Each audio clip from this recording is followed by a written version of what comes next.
तर आजची ही शंकरपाळीची रेसिपी बनवण्यासाठी आपल्याला 1 किलो मैदा घ्यायचा आहे। या ठिकाणी मी तुम्हाला किलोच्या प्रमाणामध्ये सुद्धा सांगणार आहे आणि वाटीच्या प्रमाणामध्ये सुद्धा शंकरपाळी कशी बनवायची हे सुद्धा आपण पाहणारच आहोत। सर्वप्रथम चाळणी घ्यायची आहे आणि चाळणीने हा मैदा आपल्याला चाळून घ्यायचा आहे। तर हा मैदा मी वाटीमध्ये भरून घेतलेला आहे। तर अशा ह्या साईजची वाटी आहे। 1 किलो घेतलेला मैदा ह्या वाटीने 4 वाटी मैदा भरलेला आहे। फक्त वाटीमध्ये भरताना अशा प्रकारे दाबून भरायचा आहे। तुम्ही घरातील कोणत्याही भांड्याने हा मैदा मोजून घ्या। 2 वाटी सुरुवातीला चाळणीमध्ये मैदा टाकून घेतला, तो चाळून घ्यायचा आहे, म्हणजे मैद्यामध्ये काही गुठळ्या वगैरे असतात तर त्या संपूर्ण निघतात। राहिलेल्या 2 वाटी मैदा सुद्धा टाकायचा आहे आणि तो मैदा सुद्धा चाळून घ्यायचा आहे। टोटल आपला 4 वाटी मैदा आपण हा चाळून घेतलेला आहे। मैदा चाळून घेतल्यामुळे शंकरपाळी छान अशी हलकी आणि खुसखुशीत होत असतात, म्हणून नक्कीच चाळून घ्या, कारण त्यामध्ये गुठळ्या वगैरे राहत नाही किंवा काही कचरा असला तोही निघतो। आता चवीसाठी पाव चमचा वेलची पूड आणि अगदी चिमूटभर मीठ घालायचं आहे। गोळाच्या पदार्थामध्ये कोणत्याही थोडंसं मीठ घातलं ना पदार्थ आणखीनच चविष्ट होतो। मीठ आणि वेलची पूड टाकल्यानंतर सर्व आपल्याला हे मिक्स करून घ्यायचं आहे। मिक्स झालेला आहे। त्यानंतर एक पातेलं घ्यायचं आहे आणि ज्या वाटीने आपण मैदा मोजून घेतलेला आहे ना त्याच वाटीने 1 वाटी गच्च भरून साखर घेतलेली आहे आणि त्याच वाटीने 1 वाटी आपल्याला दूध घ्यायचं आहे।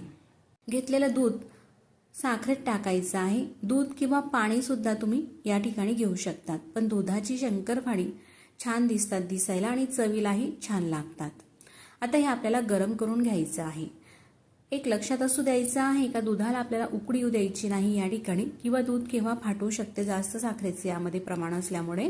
फक्त आपल्याला गरम करून घ्यायचं आहे आणि गरम झाल्यानंतर गॅस बंद करायचा आहे, म्हणजे साखरेचा पाक सुद्धा होत नाही आणि हे मिश्रण पटकन थंडही होते। आता हे गरम झालेलं आहे।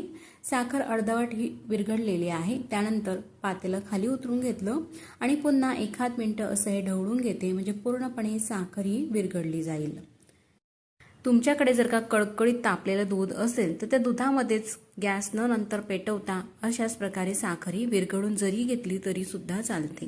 आता तुम्ही पाहू शकतात या ठिकाणी पूर्णपणे साखर आपण ही विरघळून घेतलेली आहे। त्यानंतर हे आपल्याला पूर्णपणे थंड होण्यासाठी असंच हे पातेलं बाजूला राहू द्यायचं आहे।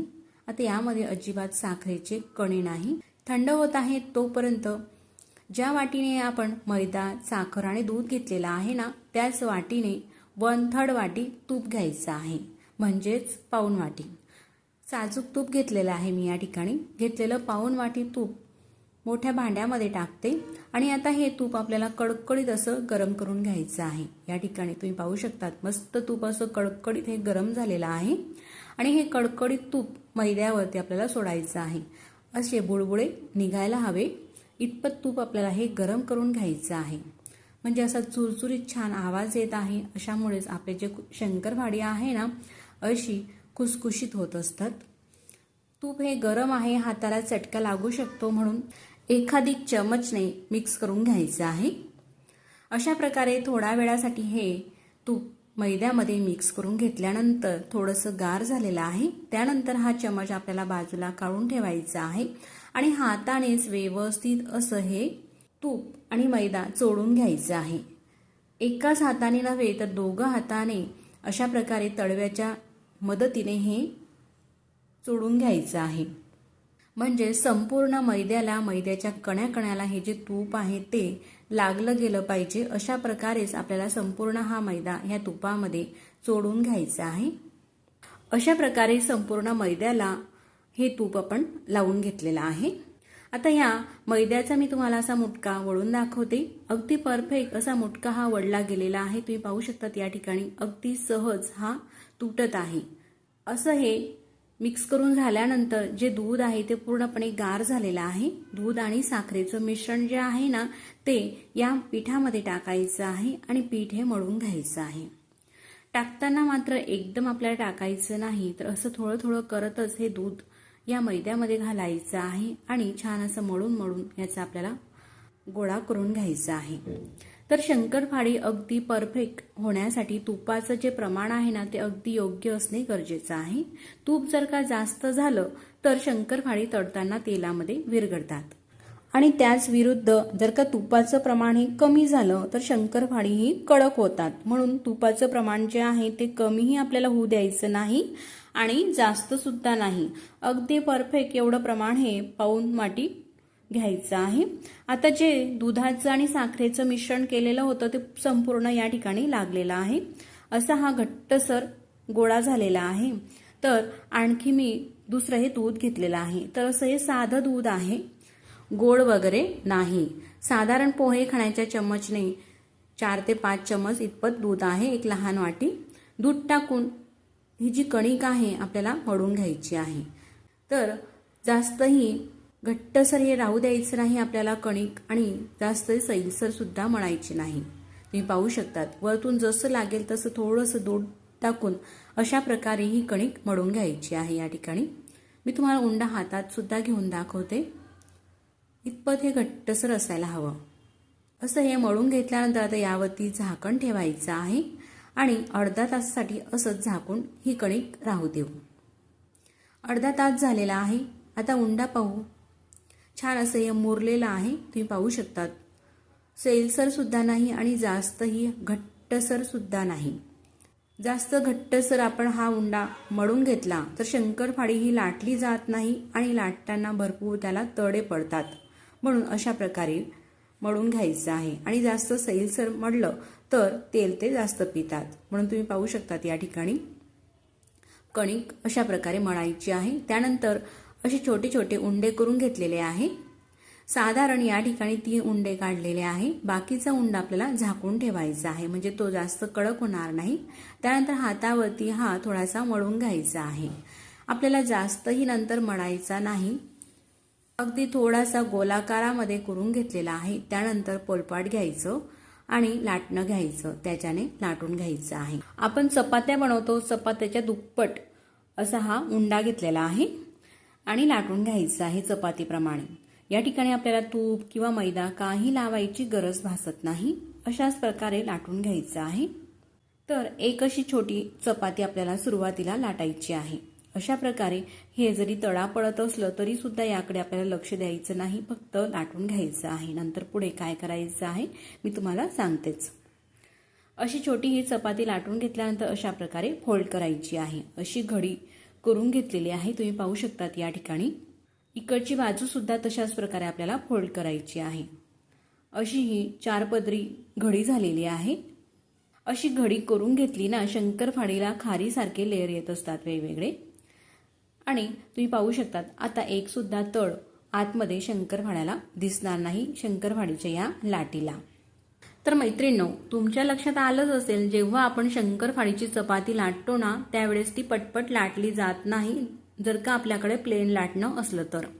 त्याच ठिकाणी जर का आपण ही चपाती लाटी लाटण्यासाठी जर का अशा प्रकारच्या लाईनींचा लाटण्यांचा वापर केला तर अगदी भरकन आपण ह्या चपात्या म्हणा किंवा ह्या लाट्या म्हणा शंकरपाळीच्या लाटून घेऊ शकतो. अगदी पटापट ही लाटी लाटली जाते अशा प्रकारच्या लाटण्यांचा जर का आपण वापर केला तर. आणि लाटताना जास्त पातळसर ही लाटी आपल्याला लाटायची नाही, तर अशी जाड थोडी राहू द्यायची आहे. अशी चपाती ही लाटून घेतलेली आहे. त्यानंतर सुरी घ्यायची आहे किंवा अशा प्रकारचं तुमच्याकडे पिझ्झा कटर असेल ते कटर तुम्ही घेऊ शकता. आजूबाजूचा भाग हा काढून घ्यायचा आहे आणि एक चौकोनी आकार त्याला द्यायचा आहे. असा आकार दिल्यामुळे काय होतं ना आपली शंकरपाळी जी आहे तशी एकसारख्या आकाराची होतात. जर का आपण अशा प्रकारे कट नाही करून घेतलं तर शंकरपाळीचे थोडेसे लहान कणे किंवा लहान मोठ्या साईजचे शंकरपाळे हे होत असतात. असे न होता अगदी एकसारख्या आकाराची शंकरपाळी आपल्याला बनवायची आहे. म्हणून अशा प्रकारे नक्कीच कटिंग तुम्ही करून घ्या त्या चपातीची आणि त्यानंतरच मग अशा प्रकारची शंकरपाळी आपल्याला कट करायची आहे.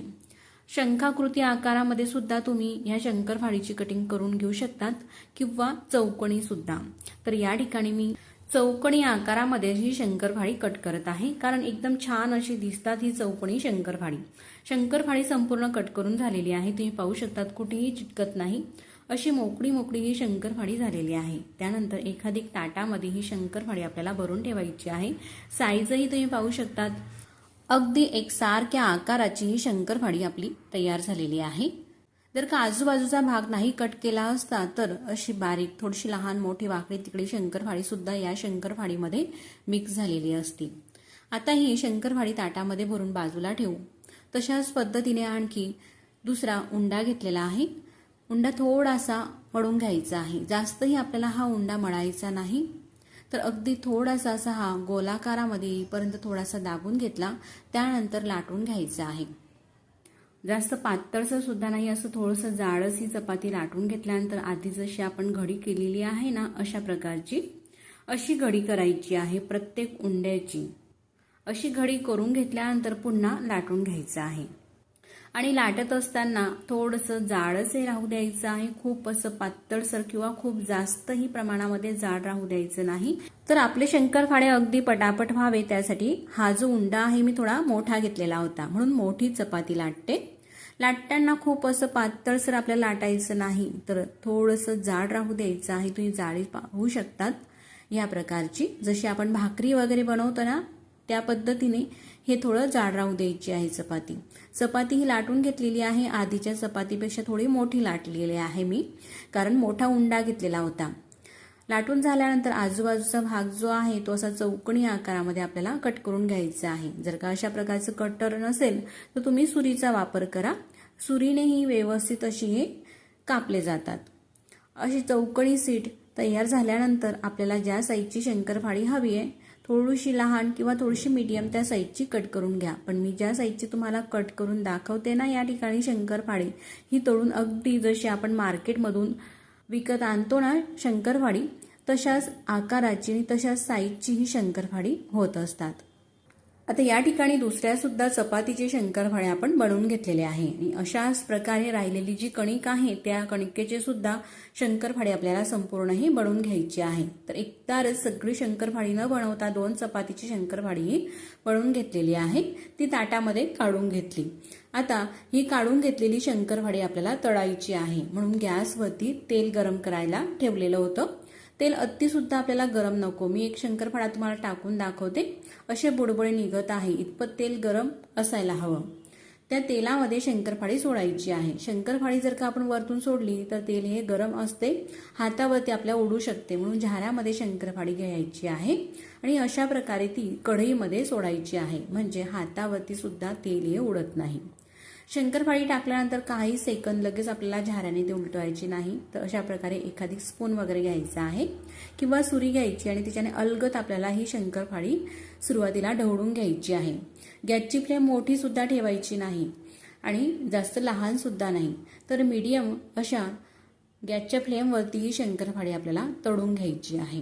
जर का खूप अशा कडकडीत तेलामध्ये आपण शंकरपाळी सोडली तर शंकरपाळी सोडताच सोबतच ती लगेचच लाल होते आणि आतमध्ये शंकरपाळी ही कच्ची असते. त्यानंतर शंकरपाळी आपण जेव्हा तळून घेतो ना, ती तळून घेतल्यानंतर ती मऊ होतात. म्हणून केव्हाही शंकरपाळी तळत असताना गॅसची फ्लेम मोठी ठेवू नका. तेल असं मीडियमपेक्षा थोडं जास्त तापून घेतलेलं आहे. त्यानंतर गॅसची फ्लेम थोडी कमी केलेली आहे आणि शंकरपाळीला असा मस्त रंग येईपर्यंत शंकरपाळी आपल्याला तळून घ्यायची आहे. तुम्ही पाहू शकतात अजून थोडासा हा लाईट रंग दिसत आहे. आणखी थोड्या वेळासाठी ही शंकरपाळी आपण तळून घेऊ. मोठी गॅसची फ्लेम अजिबात ही शंकरपाळी तळत असताना करायची नाही. आपल्याला कमी करायची, मीडियम करायची, अशी थोडीशी कमी अधिक गॅसची फ्लेम करत ही शंकरपाळी आपल्याला तळायची आहे. प्रत्येक शंकरपाळीला तुम्ही पाहू शकतात या ठिकाणी मस्त लेयर सुटलेली आहे. जर का आपण गॅसची फ्लेम कमीच ठेवली तर शंकरपाळीमध्ये खूप तेल जाते आणि ती कडकही होतात. मोठी ठेवली तर ती बाहेरून लाल होतात आणि आतमध्ये कच्ची असतात. म्हणून कमी जास्त फ्लेम करून ही शंकरपाळी आपल्याला अगदी परफेक्ट रंगावरती येईपर्यंत तळून घ्यायची आहे. तुम्ही पाहू शकतात या ठिकाणी जास्तही डार्क आपल्याला ही शंकरपाळी करायची नाही. तर असा डार्क बदामी रंग शंकरपाळीला आलेला आहे, अगदी परफेक्ट असा. मी तुम्हाला जवळूनही दाखवते. त्यानंतर झाऱ्यामध्ये घेऊन ही शंकरपाळी काढून घ्यायची आहे. असं तेल हे निथळू द्यायचं आहे, म्हणजे आपली शंकरपाळी जास्त तेलकटही होत नाही. टिश्यू पेपर घेतलेला आहे. तुम्ही पाहू शकतात या ठिकाणी प्रत्येक शंकरपाळीला लेअर आहे आणि अजिबात तेलकट ही शंकरपाळी नाही. थोडं सुद्धा तुम्हाला टिश्यू पेपरवरती तेल हे दिसणार नाही. राहिलेले शंकरपाळी सुद्धा काढून घ्यायची आहे. यापेक्षा जास्त डार्क करू नका, नाहीतर शंकरपाळी चवीला कडवट लागतात. जो रंग आहे तो अगदी परफेक्ट आहे शंकरपाळी तळण्याचा। पाहू शकतात या ठिकाणी कुठेही जास्तीचं तेल तुम्हाला या ठिकाणी दिसत नाही। तुम्ही शंकरपाळी तळण्यासाठी तेल किंवा तूप वापरू शकतात। मस्त असे लेयर ही सुरत आहे अशा प्रकारे। आता राहिलेले बाकीचे शंकरपाळी सुद्धा आपल्याला तळून घ्यायची आहे। रंगही छान असा आलेला आहे या शंकरपाळीला, तशाच प्रकारे येऊ द्यायचा आहे। तर दुसरी बॅच तळत असताना सुद्धा गॅसची फ्लेम आता थोडीशी मोठी केलेली आहे, कारण तेल हे गार झालेलं आहे आणि थोड्या वेळासाठी मोठी ठेवून नंतर आपल्याला मीडियम करायची आहे। आणि तशाच गॅसवरती आपल्याला ही शंकरपाळी मस्त रंग येईपर्यंत पुन्हा तळून घ्यायची आहे। तुम्ही पाहू शकतात काय मस्त शंकरपाळी ही दिसत आहे। तुम्ही नक्कीच अशा प्रकारे शंकरपाळी केली ना, ती शंकरपाळी अजिबात बिघडणार नाही आणि एकदम खुसखुशीत बिस्किटासारखी तुमची शंकरपाळी नक्कीच येईल। तर अशा प्रकारे संपूर्ण ही जी शंकरपाळी ही तळून घेतलेली आहे। तर आतापर्यंत तुम्ही हा व्हिडिओ पाहत आलातच, तर तुम्हाला हा व्हिडिओ कसा वाटला मला कमेंट्स करून नक्कीच कळवा। आणि व्हिडिओ आवडल्यास तर व्हिडिओला लाईक करा, चॅनलवरती नवीन असाल तर चॅनलला सबस्क्राईब करा। तुम्ही पाहू शकतात या ठिकाणी शंकरपाळीला किती लेयर आलेले आहे। जशी खारीला लेयर असतात ना, तशाच प्रकारे असे वेगवेगळ्या हाताने आपण हे लेयर करून घेऊ शकतात। 3 ते 4 प्रकारचे लेयर हे शंकरपाळीला येत असतात आणि एकदम खुसखुशीत अशी ही शंकरपाळी आपली तयार होत असतात। अगदी परफेक्ट प्रमाणासह ही शंकरपाळी बनवलेली आहे। जिभेवर ठेवताच विरघळणारी आणि अगदी मऊसूत चविष्ट ही शंकरपाळी आपली झालेली आहे। अगदी बिस्किटाप्रमाणेच खुसखुशीत ही शंकरपाळी होत असतात अशा प्रकारची। मग आता वाट कसली पाहताय, पटकन ह्या व्हिडिओची लिंक तुमच्या नातेवाईकांमध्ये मित्रमंडळीमध्ये शेअर करा आणि व्हिडिओला लाईक करा। अशाच प्रकारची छान छान रेसिपी पाहण्यासाठी देवदर्शन किचन चॅनलला सबस्क्राईब करा। तर या शंकरपाळीसाठी आपल्याला तेलाचं किंवा तुपाचं मोहन वापरायची गरज नाही किंवा शंकरपाळीचं पीठ सुद्धा मळायची गरज नाही। अजिबात हात न भरवता अशी 4 पटीने फुलणारी आणि खुसखुशीत जिभेवर ठेवताच विरघळेल इतकी ही खुसखुशीत शंकरपाळी, अजिबात तेलामध्ये न विरघळणारी अगदी परफेक्ट मापासह ही शंकरपाळीची रेसिपी आहे। त्यासाठी हा व्हिडिओ कुठेही स्किप न करता पूर्ण पहा, म्हणजे तुम्ही अर्धा किलोच्या प्रमाणामध्येच नव्हे तर कितीही किलोच्या प्रमाणामध्ये ही शंकरपाळी बनवली तर ही जी शंकरपाळी आहे अगदी परफेक्ट होईलच। नमस्कार, मी सुरेख आणि देवदर्शन किचनमध्ये तुम्हा सर्वांचे स्वागत करते। मग आजच्या आपल्या या रेसिपीला सुरुवात करूया शंकरपाळीच्या। तर अर्धा किलोची मी शंकरपाळी करणार आहे। तर या ठिकाणी अर्धा किलो मैद्याचं हे पॅकेट घेतलेलं आहे। घेतलेला मैदा आता आपल्याला चाळून घ्यायचा आहे, म्हणून एक पसरट परात घेतलेली आहे आणि चाळण ठेवायची त्यामध्ये। मैदा आपल्याला हा मोजून घ्यायचा आहे, तर घरातील कोणत्याही वाटीने मोजून घ्या। मैदा मोजण्यासाठी ह्या साईजची वाटी घेतलेली आहे। याच वाटीने 3 वाटी हा मैदा भरलेला आहे। 3 वाटी मैदा हा चाळणीमध्ये टाकलेला आहे। त्यानंतर हा टाकलेला मैदा चाळणीमध्ये चाळून घ्यायचा आहे। केव्हाही शंकरपाळी बनवताना मैदा हा आपल्याला चाळूनच घ्यायचा आहे। आता मैदा हा चाळून झालेला आहे। शंकरपाळी करायला सुरुवात करूया। तर कुठल्याही गोड पदार्थामध्ये थोडंसं चिमूटभर मीठ टाकलं ना, पदार्थ आणखीनच चविष्ट लागतो, म्हणून चिमूटभर मीठ टाकलेलं आहे। त्यानंतर पाव चमचा वेलची पूड घेतलेली आहे आणि वेलची पूड सुद्धा टाकून मिक्स करून घ्यायचं आहे। आता हे सगळं पीठ मिक्स करून घेतलं। त्यानंतर गॅसवरती कढई ठेवलेली आहे आणि कढईमध्ये ज्या वाटीने आपण मैदा मोजून घेतलेला आहे ना, त्याच वाटीने साखर घ्यायची आहे। साखर मात्र 1 वाटीला थोडीशी कमी एवढी घ्यायची आहे आणि जेवढी साखर घेतलेली आहे तेवढंच पाणी घ्यायचं आहे। पाणी सुद्धा तुम्ही पाहू शकतात, पाऊण वाटी घ्यायची आहे। पाऊण वाटी म्हणजेच 1/3 वाटी पाणी, 1/3 वाटी साखर आणि 1/3 वाटी तूप लागणार आहे। तूप असं हे वितळून घेतलेलं आहे। 1 वाटीपेक्षा थोडं कमी प्रमाण तुम्ही या ठिकाणी पाहिलंच। आता सगळं जे साहित्य आहे ती आपण कढईमध्ये टाकलेलं आहे आणि गॅस चालू करायचा आहे। गॅस चालू करायचा म्हणजे हे जास्त आपल्याला पाक करायचा नाही याचा, फक्त साखर विरघळेल इतका वेळच गॅसवरती ही कढई राहू द्यायची आहे। आता पाण्याला उकळी आलेली आहे आणि साखर सुद्धा विरघळलेली आहे। त्यानंतर गॅस बंद करून कढई खाली उतरून घेतलेली आहे। हे जे मिश्रण आहे पूर्णपणे आपल्याला गार होऊ द्यायचं आहे। असं बोट त्यामध्ये ठेवलं तर अजिबात चटका लागत नाही। अगदी हलकं नॉर्मली हे गरम आहे, अजिबात हाताला चटका लागणार नाही। असंच मिश्रण झाल्यानंतर हे जे पाणी आहे मैद्यामध्ये टाकायचं आहे। तर या ठिकाणी एक आपल्याला लक्षात असू द्यायचं आहे का गरम पाण्यामध्ये पीठ टाकायचं नाही किंवा पिठामध्ये गरम पाणी हे टाकायचं नाही। जर का तुम्ही हे गरम पाणी असतानाच या मैद्याच्या पिठामध्ये टाकलं तर शंकरपाळी ही बिघडू शकतात, म्हणून थंड झाल्यानंतरच पाण्याचा वापर करावा। आणि पाणी मैद्यामध्ये घालताना पूर्णपणे एकाच वेळेस आपल्याला हे पाणी टाकायचं नाही, तर असं थोडं थोडं करत टाकायचं आहे। जर का एकदम पूर्ण पाणी टाकून दिलं तर गुठळ्या होतात आणि ते थोडंसं स्मूथ करायला वेळ सुद्धा लागतो। असं थोडं थोडं करत पाणी टाकायचं आहे आणि एखादी स्पूनने किंवा उलटण्याने हे मिक्स करत घ्यायचं आहे। या प्रकारे तुम्ही पाहू शकतात या ठिकाणी कुठेही पीठ मळायची गरज नाही, असं मस्त हे मिक्स झालेलं आहे। आता मी जे प्रमाण आहे तुपाचं आणि पाण्याचं परफेक्ट घेतलेलं होतं, म्हणून अशा प्रकारचं हे पीठ झालेलं आहे। जर का तूप किंवा पाणी तुम्ही थोडंसं कमी अधिक प्रमाणामध्ये घेतलं तर थोडंसं जर का पातळसर तुम्हाला वाटलं तर यामध्ये पोहे खाण्याच्या चमच्याने साधारण 1 ते 2 चमचा मैदा आणखी ॲड करू शकतात। अशा प्रकारचं हे मिश्रण झालेलं आहे। आता हे जे पीठ आहे शंकरपाळ्याचं आपल्याला 20 ते 25 मिनिटांसाठी असंच मुरण्यासाठी ठेवायचं आहे। आता 20 मिनिटांनंतर हे पीठ मी तुम्हाला दाखवते, असं घट्टसर झालेलं आहे। यामध्ये पुन्हा वरतून 1 ते 2 चमचा मैदा टाकण्याची काही गरज नाही, कारण पाण्याचं आणि तुपाचं प्रमाण जे आहे ते अगदी बरोबर घेतलेलं होतं। जर का सैलसर वाटत असलं तर नक्कीच तुम्ही थोडासा यामध्ये मैदा टाकून अगदी परफेक्ट असे पीठ करून घ्या। त्यानंतर उंडा घेतलेला आहे। उंडा सुद्धा आपल्याला जास्त हा मळायची गरज नाही, फक्त हातावरती थोडासा गोलाकार देते आणि लाटण्याने पोलपाटावरती लाटून घ्यायचं आहे। तर मी या ठिकाणी चॉपिंग बोर्डवरतीच लाटून घेत आहे।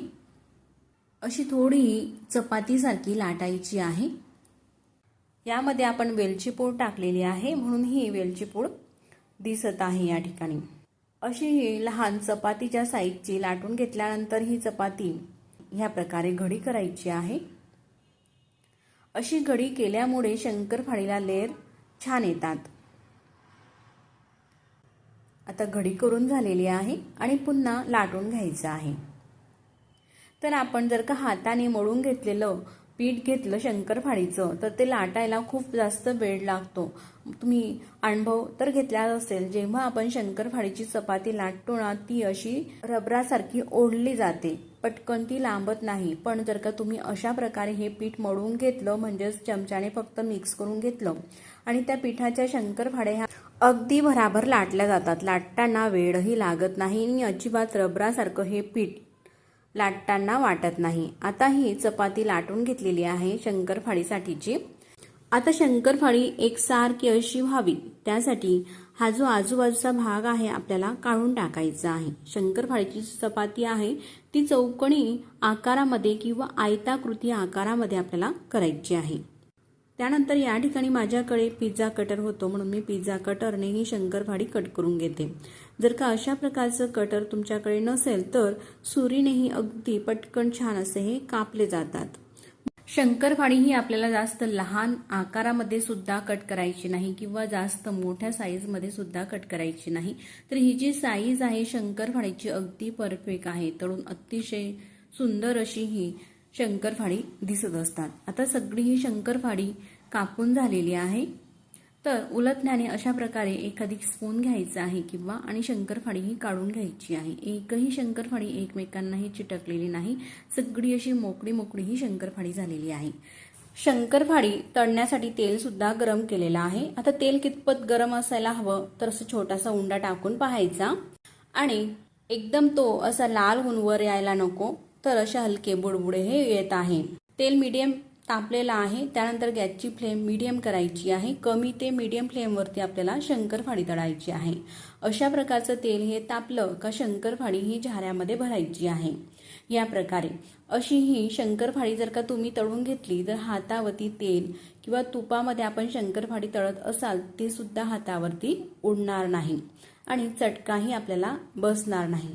तर आता ही बनवलेली शंकरपाळी सगळी झाऱ्यामध्ये भरून घेतलेली आहे। त्यानंतर तेल सुद्धा मीडियम असं तापलेलं आहे, मीडियमपेक्षा थोडं जास्त तापलेलं आहे तेल, आणि त्यानंतर गॅस मीडियम केलेला आहे।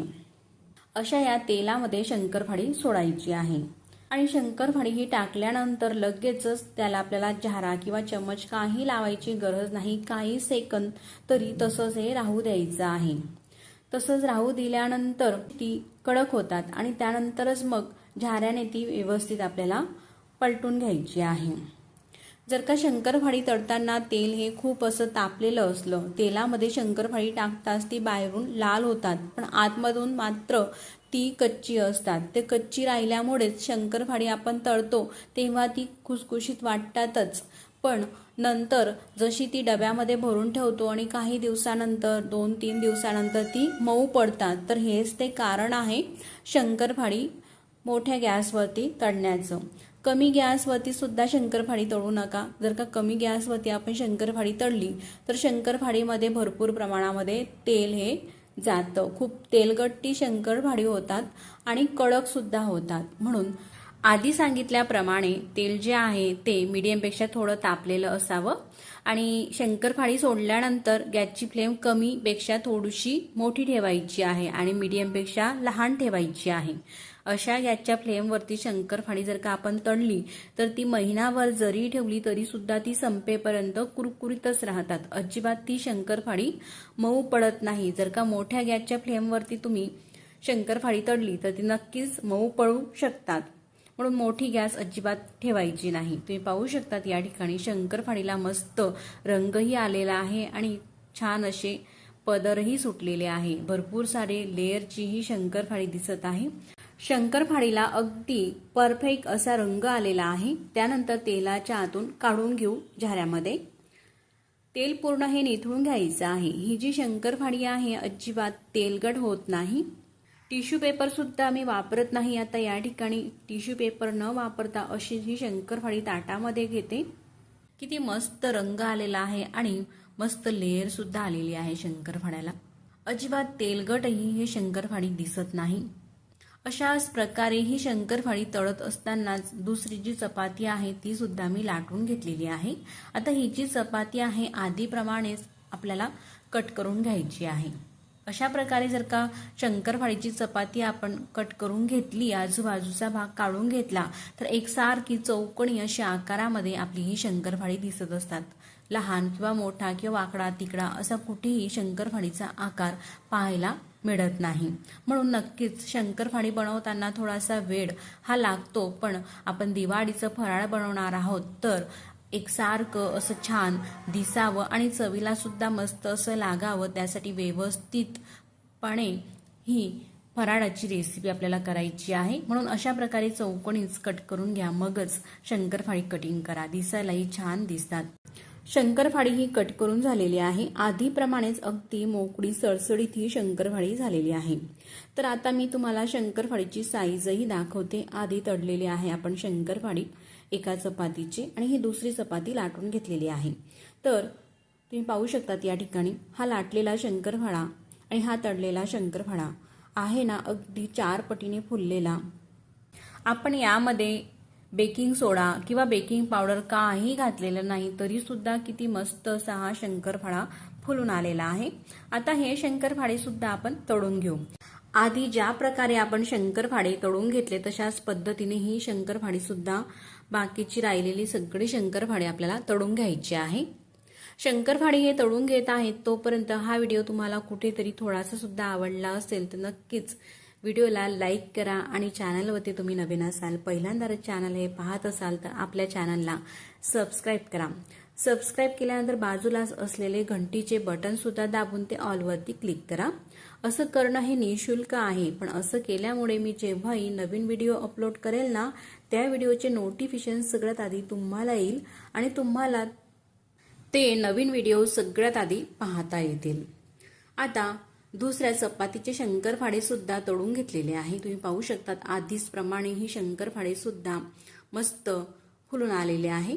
सगळी शंकरपाळी ही एकसारख्या आकाराची अशी तळून होत असतात आणि संपेपर्यंत महिनाभर जरी ठेवली तरी सुद्धा ही शंकरपाळी अजिबात मऊ पडत नाही, जशीच्या तशीच राहतात. मस्त खमंग खुसखुशीत ही शंकरपाळी आणि भरपूर लेअर सुटलेली शंकरपाळी आपली आजची ही तयार झालेली आहे, अजिबात पीठ न मळता. ही शंकरपाळी अर्धा किलोची झालेली आहे. तुम्हाला जर का 1 किलोची करायची झाली तर हेच प्रमाण वापरून दुप्पट प्रमाणामध्ये तुम्ही अशा प्रकारची भरपूर सारी लेयर सुटलेली आणि मस्त 4 पटीने फुलणारी ही शंकरपाळी करू शकता। न तळलेली शंकरपाळी आणि ही तळलेली शंकरपाळी मस्त 4 पटीने फुलून तर आलेलीच आहे, पण एकदम खुसखुशीत अशी शंकरपाळी होत असतात।